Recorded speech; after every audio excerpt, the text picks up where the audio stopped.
বিসমিল্লাহির রহমানির রহিম। আসসালামু আলাইকুম। আমি সৈয়দ মারুফুজ্জামান রাসেল।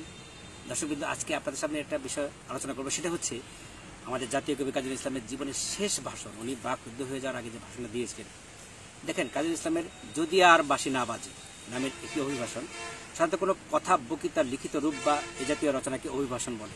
আমি আবার বলি, দেখেন, সাধারণত কোনো কথ্য বক্তৃতার লিখিত রূপ বা এ জাতীয় রচনাকে অভিভাষণ বলে। এতটা সহজ ভাষায় কেউ কোনোদিন ভাষণ দিতে পারেন, এই পরিমাণ আবেগ একটি বক্তৃতা ধারণ করতে পারে, আসলেই জানা ছিল না। মনে গেঁথে যাওয়ার মতো অসংখ্য উপাদান আছে অভিভাষণটিতে। অনেকেরই মুখস্থ এটি, প্রেক্ষাপট অনেকটা জানা। যারা জানেন না তাদের জন্য আমরা বলছি, প্রেক্ষাপটটি সংগৃহীত। দেখেন, সেটা কি, 1941 সালের 6 এপ্রিল মুসলিম ইনস্টিটিউট হলে বঙ্গীয় মুসলিম সাহিত্য সমিতির রজত জয়ন্তী উৎসব অনুষ্ঠানে সভাপতি রূপে কাজী নজরুল ইসলাম যে ভাষণ দিয়েছিলেন, তারই পরিমার্জিত লিখিত রূপ। দুরারোগ্য ব্যাধিতে চিরজীবনের জন্য বাকরুদ্ধ হয়ে যাওয়ার পূর্বে এ ছিল তার সর্বশেষ অভিভাষণ। উৎসবে প্রদত্ত নজরুলের অভিভাষণটি এরকম: যদি আর বাঁশি না বাজে। শিরোনামে মুদ্রিত হয়েছিল। যারা সম্যকরূপে নজরুলকে চিনতে চান তাদের জন্য এই বক্তৃতার চেয়ে উত্তম কিছুই হতে পারে।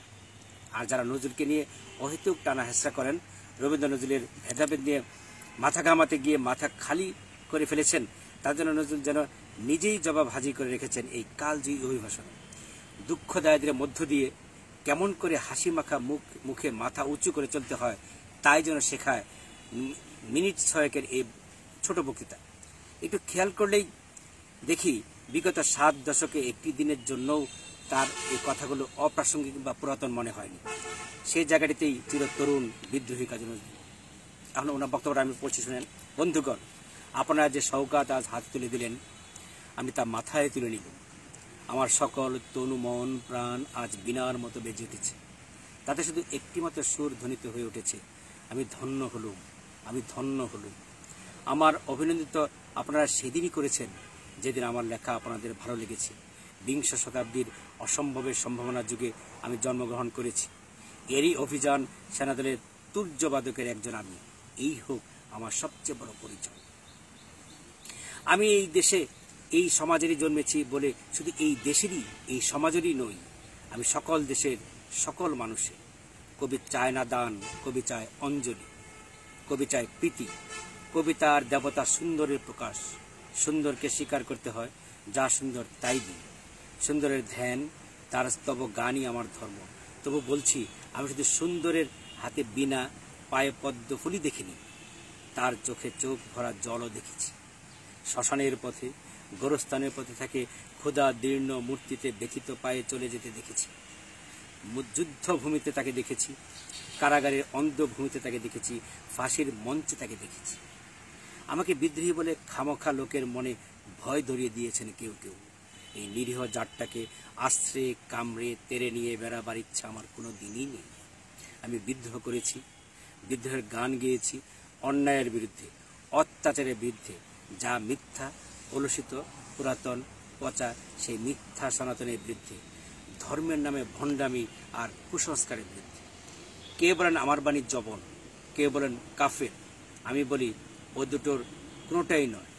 আমি কেবলমাত্র হিন্দু মুসলমানকে এক জায়গায় ধরে এনে হ্যান্ডশেক করাবার চেষ্টা করেছি, গালাগালিকে গলাগলিতে পরিণত করার চেষ্টা করেছি। সে হাতে হাত মেলানো যদি হাতাহাতির চেয়ে অশোভনীয় হয়ে থাকে, তাহলে ওরা আপনি আলাদা হয়ে যাবে। আমার গাঁট ছাড়ার বাঁধন কাটতে তাদের কোনো বেগ পেতে হবে না, কেননা একজনের হাতে আছে লাঠি, আর একজনের আস্তিনে আছে ছুরি। হিন্দু মুসলমানের দিন রাত হানাহানি, জাতিতে জাতিতে বিদ্বেষ, যুদ্ধ বিগ্রহ, মানুষের জীবনে এক দিকে কঠোর দারিদ্র ঋণ অভাব, অন্যদিকে লোভী অসুরের যক্ষের ব্যাংকে কোটি কোটি টাকা পাষাণের স্তূপের মতো জমা হয়ে আছে। এই অসাম্য ভেদ জ্ঞান দূর করতে আমি এসেছিলাম। আমার কাব্যে, সঙ্গীতে, কর্মজীবনে অভেদ সুন্দর সাম্যকে প্রতিষ্ঠিত করেছিলাম। আমি যশ চাই না, খ্যাতি চাই না, প্রতিষ্ঠা চাই না, নেতৃত্ব চাই না। জীবন আমার যত দুঃখময় হোক, আনন্দের গান, বেদনার গান গেয়ে যাব, দিয়ে যাব নিজেকে নিঃশেষ করে সকলের মাঝে বিলিয়ে। সকলের বাঁচার মাঝে থাকবো আমি বেঁচে। এই আমার পথ, এই আমার সাধনা, এই আমার তপস্যা। রবীন্দ্রনাথ আমার প্রায়ই বলতেন, দেখ উন্মাদ, তোর জীবনের শেলির মতো কৃষ্ণের মতো খুব বড় একটা ট্র্যাজেডি আছে, তুই প্রস্তুত হ। জীবনের সেই ট্র্যাজেডি দেখবার জন্য আমি কতদিন অকারণে অন্যের জীবনকে অশ্রুর বর্ষায় আচ্ছন্ন করে দিয়েছি, কিন্তু আমারই জীবন রয়ে গেল বিশুষ্ক মরুভূমির মতো দগ্ধ। মেঘের ঊর্ধ্বে শূন্যের মতো কেবল হাসি, কেবল গান, কেবল বিদ্রোহ। আমার বেশ মনে পড়ছে একদিন আমার জীবনের মহা অনুভূতির কথা। আমার ছেলে মারা গেছে।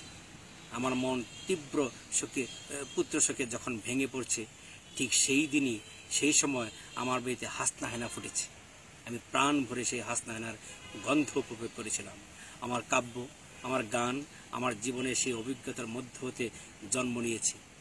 যদি কোনোদিন আপনাদের প্রেমের প্রবল টানে আমাকে আমার একাকিত্বের পরশ শূন্য থেকে অসময়ে নামতে হয়, তাহলে সেদিন আমার মনে করবেন না আমি সেই নজরুল। সেই নজরুল অনেক দিন আগেই মৃত্যুর খিড়কি দুয়ার দিয়ে পালিয়ে গেছে। মনে করবেন পূর্ণত্বের তৃষ্ণা নিয়ে একটি অশান্ত তরুণ এই ধরায় এসেছিল। অপূর্ণতার বেদনা তারই বিগত আত্মার যেন স্বপ্নে আপনাদের মাঝে কেঁদে গেল।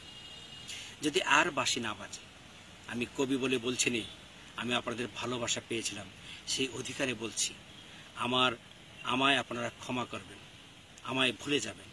বিশ্বাস করুন, আমি কবি হতে আসিনি, আমি নেতা হতে আসিনি, আমি প্রেম দিতে এসেছিলাম, প্রেম পেতে এসেছিলাম। সে প্রেম পেলাম না বলে আমি এই প্রেমহীন নীরস পৃথিবী হতে নীরব অভিমানে চিরদিনের জন্য বিদায় নিলাম। যেদিন আমি চলে যাব, সেদিন হয়তো বা বড় বড় সভা হবে, কত প্রশংসা, কত কবিতা বেরোবে হয়তো আমার নামে।